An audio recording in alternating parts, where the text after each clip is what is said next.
ഈ അച്ഛനാവാൻ പോണെന്ന് പറഞ്ഞു കഴിഞ്ഞാൽ ഗംഭീര ഫീലാണല്ലേടി. അമ്മേനോട് പറഞ്ഞ ചമ്മന്തി അരയ്ക്കാൻ വെച്ച മാങ്ങ തിന്നണ കണ്ടപ്പോഴേ അമ്മയ്ക്ക് കാര്യം പിടികിട്ടി. ആണാ? അച്ഛനറിഞ്ഞ? അച്ഛൻ എന്നെ വഴക്ക് പറഞ്ഞു. എന്തിനി? ചമ്മന്തി അരയ്ക്കാൻ വെച്ച മാങ്ങ തിന്നേന്. ഓ, നിനക്ക് പറയായിരുന്നില്ലേ? ഞാൻ പറയണത് എങ്ങനെയാ? അമ്മ കാര്യം പറഞ്ഞു. ആണാ? കൊള്ളാല. എന്നിട്ട് അച്ഛൻ ചിരിച്ചാ? ചിരിക്കാനാ? നിങ്ങളുടെ അച്ഛനാ? ഞാൻ ഇവിടെ വന്നിട്ട് ഒരു കൊല്ലായി, എന്നിട്ട് ഞാൻ കണ്ടിട്ടില്ല അച്ഛൻ ചിരിക്കണത്. നീ ഒരു കൊല്ലല്ലായിട്ടുള്ളൂ. ഞാൻ ജനിച്ചിട്ട് ഇന്നുവരെ കണ്ടുള്ള പുള്ളി ഇരിക്കണത്. അതെ, നീ നാളെ പോലെ കടയിലേക്ക് ഉണ്ടാട്ടാ. ഞാൻ ചെയ്തോളല്ല. അതെന്താ? ഒന്നുമില്ല, ഞാൻ ചെയ്തോളാം. നീ റെസ്റ്റ് എടുക്ക്. അപ്പൊ പ്രോഗ്രാമോ? അതിന് പ്രോഗ്രാം ഇപ്പൊ കുറവല്ലേ? അപ്പൊ സിനിമേ? പിന്നെ ഒരുപാട് സിനിമ ഞാൻ ചെയ്തല്ല. ആകെ 1-2 സിനിമയെന്നും പറഞ്ഞ് നല്ല സംഭവമൊക്കെ വരുമ്പോ നോക്കാടി.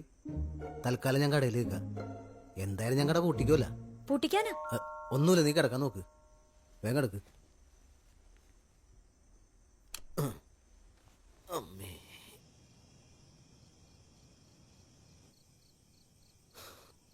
ചേട്ടാ ഞാനൊരു കാര്യം പറയട്ടെ. എന്താടി? എൻ്റെ ക്വാളിഫിക്കേഷൻ വെച്ച് എനിക്ക് നല്ലൊരു ജോലിയൊക്കെ കിട്ടും. എനിക്കും ഇപ്പോഴത്തെ പെണ്ണുങ്ങളെ പോലെ നല്ല ജോലിക്കൊക്കെ കയറി സ്വന്തം കാലിൽ നിൽക്കണമെന്നും അച്ഛനും അമ്മയും നോക്കണമെന്നും ഭർത്താവിന് സപ്പോർട്ടാവണമെന്നൊക്കെ ഉണ്ട്. അതായിരുന്നു എൻ്റെ സ്വപ്നവും. പക്ഷെ ചേട്ടന് കല്യാണം കഴിച്ചതിന് ശേഷം എനിക്ക് അതിനു മുകളിലൊരു സ്വപ്നമുണ്ട്. ചേട്ടൻ ആഗ്രഹിക്കുന്ന പോലെ നല്ലൊരു കലാകാരനാവണം, ചേട്ടൻ നല്ല നടനാവണം. ഇപ്പം അതൊക്കെ എൻ്റെ സ്വപ്നം. അതുകൊണ്ടാണ് മോനെ ഞാൻ കടയിലൊന്നും നിർത്താണ്ട് എല്ലാം ഒറ്റയ്ക്ക് ചെയ്യണേ. ഇതൊന്നും എനിക്കൊരു ത്യാഗമായിട്ടൊന്നും തോന്നുന്നില്ല. ഇതെല്ലാം അഴകൻ ചേട്ടനോടുള്ള എൻ്റെ സ്നേഹം. എന്തായാലും നാളെ നീ ഒരു റെസ്റ്റ് എടുക്ക്. ഹർത്താലായതുകൊണ്ട് ആള് കുറവായിരിക്കും. ഒരു ദിവസം കടയിൽ ഞാൻ നിൽക്കാം. ശരി.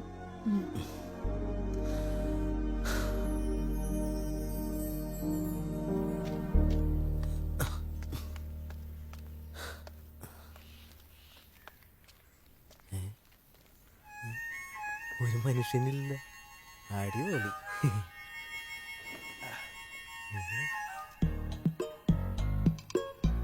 ജില്ലം ജില്ലം ജില്ലം ജില്ലാല, ജില്ലം ജില്ലം ജില്ലം ജില്ലാല.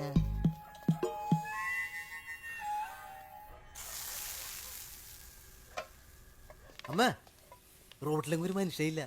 ഞാൻ അപ്പോഴേ പറഞ്ഞില്ല തുറക്കണ്ടെന്ന്. ഒരാളും കയറേണ്ട സാധനമൊക്കെ വേസ്റ്റായി പോയാൽ മതിയായിരുന്നു. എന്നാലും അച്ഛൻ പഠിക്കോളൂ. ഒന്നും മിണ്ടാണ്ടിരിക്ക. നിനക്ക് അച്ഛനോട് നേരിട്ട് പറഞ്ഞാൽ എന്താണ്? ഇപ്പൊ ഇവിടെ കുത്തിയിരുന്നൊരു എണ്ണി പറക്കല് മാറി ഇന്നങ്ങട്. അതെ, പറയാറിയാൻ വേണ്ടിട്ടല്ല, പറഞ്ഞാ പിന്നെ ഭയങ്കര പ്രശ്നമാവും. പേടിച്ചിട്ടല്ലേ? ഒന്ന് പോയേടി. അതെ, സാധനങ്ങൾ തിരിച്ചെടുത്ത് വെക്കാൻ പറയാനായിരിക്കും വല്ല ആവശ്യം ഉണ്ടായി കാരണം. ചെല്ല് ചെല്ല്.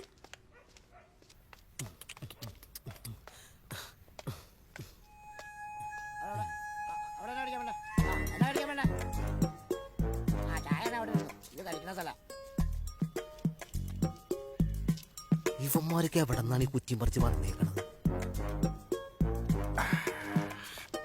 അവിടെ റെസ്റ്റിലാണ്. ഞാൻ അവിടെ പാർസൽ കൊടുക്കണം. ഒരു ചായ അല്ലേ? 1 മണിക്കൂറായാലും ഒരു ചായം കയറ്റിക്കൊണ്ടിരിക്കാൻ. ആരെങ്കിലും കുടിച്ചിട്ട് പോടാവേ, ഒന്ന് എഴുന്നേറ്റ് പോടാവേ. അങ്ങോട്ട് അകത്തോട്ടല്ല, അങ്ങ് പുറത്തോട്ട് പോകും. മോനെ വിടുന്നവനെ ഐഡിയ പറഞ്ഞു തന്നാ നമ്മള് പുറത്തായി. പത്രത്തിലല്ല, പാത്രത്തിൽ വിളമ്പ. പാത്രം എവിടെ പാത്രം തലയില് മാറി. ആ യൂസഫലിനെയൊക്കെ പോയി കണ്ട് പഠിക്കും. മോൻ ചായ ചോദിച്ചോ? ചായയും പൊട്ടൻ. ആ രാജേട്ടോ, ഞങ്ങളവിടെ എല്ലാ കടയും പൂട്ടി. വണ്ടിയും നടക്കുന്നുണ്ട്. ഇവിടെ കാര്യം വന്നില്ലേ? ഇവിടെ ഒന്നും ആരും വന്നൊന്നുമില്ല. ആ എന്താ 2 അപ്പം മുട്ടക്കറി ഇട്.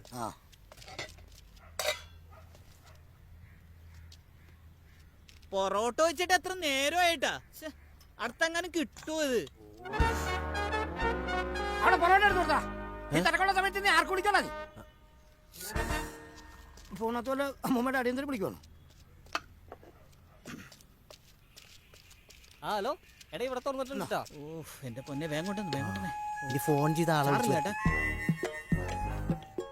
രാവിലെ തന്നെ കട തുറന്നിരുന്നോളൂ. ബാക്കിയുള്ളൊന്ന് പണിയുണ്ടാക്കാനായിട്ട്. ഈ ഹർത്താലോട്ടൊന്ന് വെറുതിരിക്കാൻ മള്ളി കാണുന്നു. രമേശ് ഞാൻ വിളിച്ചോക്കാം. കഴിഞ്ഞില്ലടാ. ഹലോ രമേശ് ചേട്ടാ, ഞാൻ അഴകനാണ്. എന്താ ചേട്ടൻ ഇപ്പൊ എവിടെയാണ്? എടാ, ഞാൻ ഈ കവലയിൽ കുറച്ച് കടകൾ അടപ്പിച്ചുകൊണ്ടിരിക്കണം. നീ കാര്യം പറ. ചേട്ടാ, ഇവിടെ അച്ഛനും കട തുറന്നിട്ടുണ്ട്. രാജു ചേട്ടൻ തുറന്നിട്ടുണ്ടാ? ആന്നേ, ഞങ്ങൾ പറഞ്ഞാണ്. രാവിലെ തുറന്നു വെച്ചേക്കാണ്. ഓ, എന്തായാലും ഞങ്ങളവിടെ വരട്ടെ, വന്നിട്ട് നോക്കാം. എടാ നീ കട്ടി. ആ രാജേട്ടൻ കട തുറന്നു വെച്ചിട്ടുണ്ട് ആണോ? വാ ഇപ്പൊ തന്നെ പോ. ആ പോ.